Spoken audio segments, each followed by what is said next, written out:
ছোট শিশুরা ইন্তেকাল করলে তাদের রূহ কোথায় রেখে দেওয়া হয়? আসুন সত্যটা জেনে নিই। আর হ্যাঁ, অবশ্যই রহমতের আলো চ্যানেলটি সাবস্ক্রাইব করে দেবেন। একটি ছোট শিশু যে এখনও পৃথিবীর পাপ বুঝতেই শেখেনি, হঠাৎ সে ইন্তেকাল করল। অনেকের মনে প্রশ্ন জাগে, তার রূহ কোথায় যায়? ইসলাম আমাদের শান্তির সংবাদ দেয়। নবী করিম সাল্লাল্লাহু আলাইহি ওয়াসাল্লাম বলেছেন, ছোট শিশুরা পাপের দায়ী নয়, তারা নিষ্পাপ, তারা আল্লাহর রহমতের ছায়ায় থাকে। হাদিসে এসেছে, জান্নাতে হজরত ইব্রাহিম আলাইহিসসালামের তত্ত্বাবধানে ছোট ছোট শিশুদের লালন পালন করা হয়। তারা জান্নাতের বাগানে খেলাধুলা করে, হাসে, আনন্দ করে।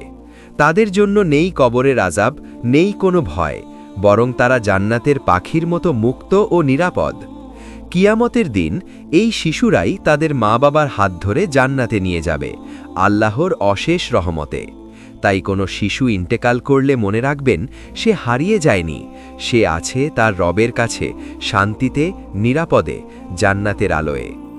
আর দ্বিতীয় পার্ট দেখতে চাইলে কমেন্টে লিখুন পার্ট 2।